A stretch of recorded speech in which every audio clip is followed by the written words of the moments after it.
we like it or not, women are attracted to men who are able to look after them. Well, Marilyn Monroe says, okay, a rich man is as valuable as a pretty woman. Exactly. It's not essential, but it helps. It sure does help, is what she says. Yeah. So my value comes, so I'm more attractive because I'm wealthy and you're more attractive because you're pretty. Yeah. What are you then if you're pretty and wealthy?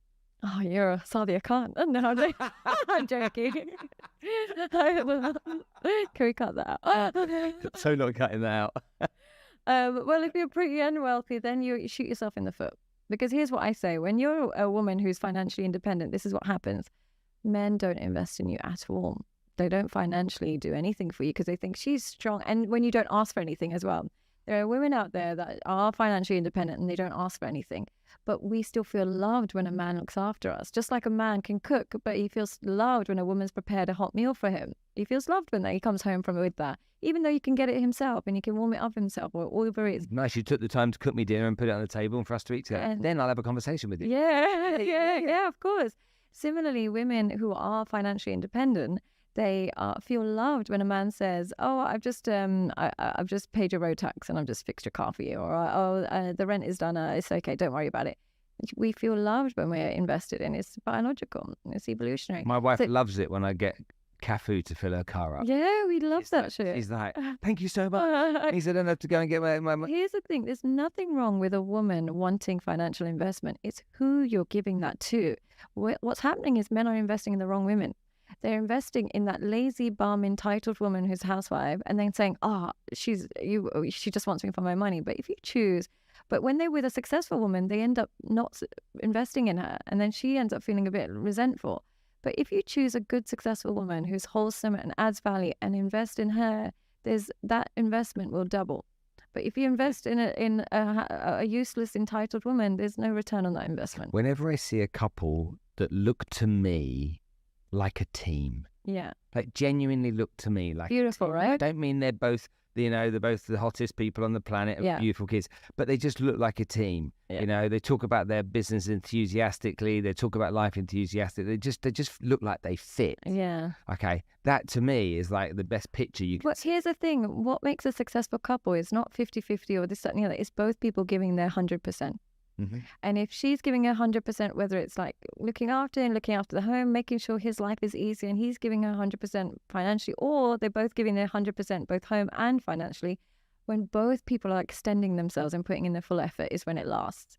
It's not really about you do cooking, you do that. It's more about, are we both giving exactly everything we have to offer to this partner? Okay. Let's talk about some of the work that you do. So you work with men whose wives cheat on them. A lot. Everybody's wife's cheating these days. Okay. It's so bad. Goodness me. Wives need to, they're all cheating at the moment. Maybe it's the ones I deal with. Okay, so obviously there's going to be people watching. It's obviously not all. I do apologize. I'm talking about just a clientele. I've got a very skewed vision of relationships because I attract and I work with those that are suffering. But there'll also be people listening right now in a car with their partner. Yeah, your wife's cheating, guys. If you think she's cheating, she's cheating. No, I'm joking. Oh, God forbid.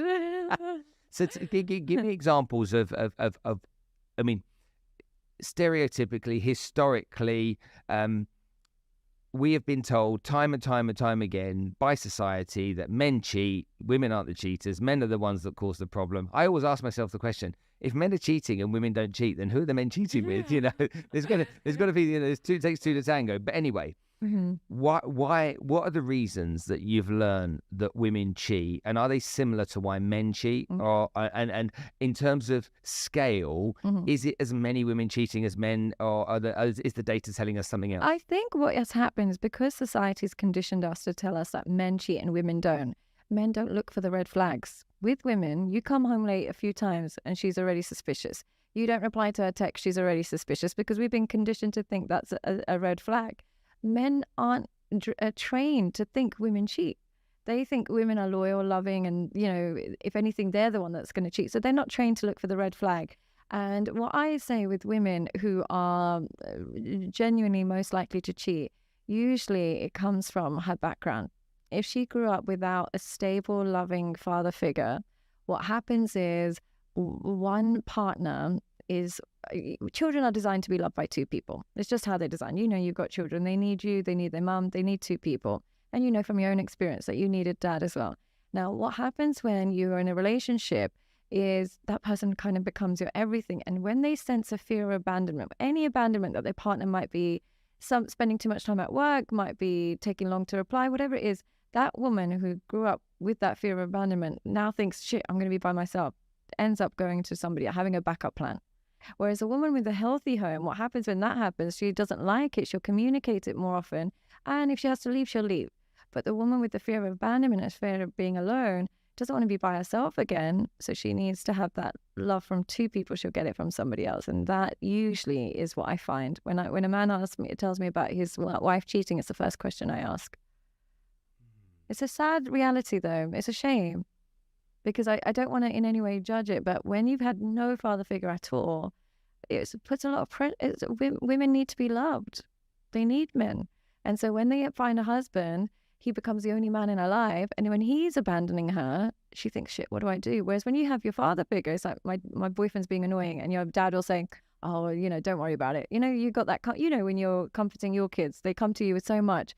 And then your dad gives you that financial security if you need it. And he gives you that emotional security if you need, he gives you that buffer.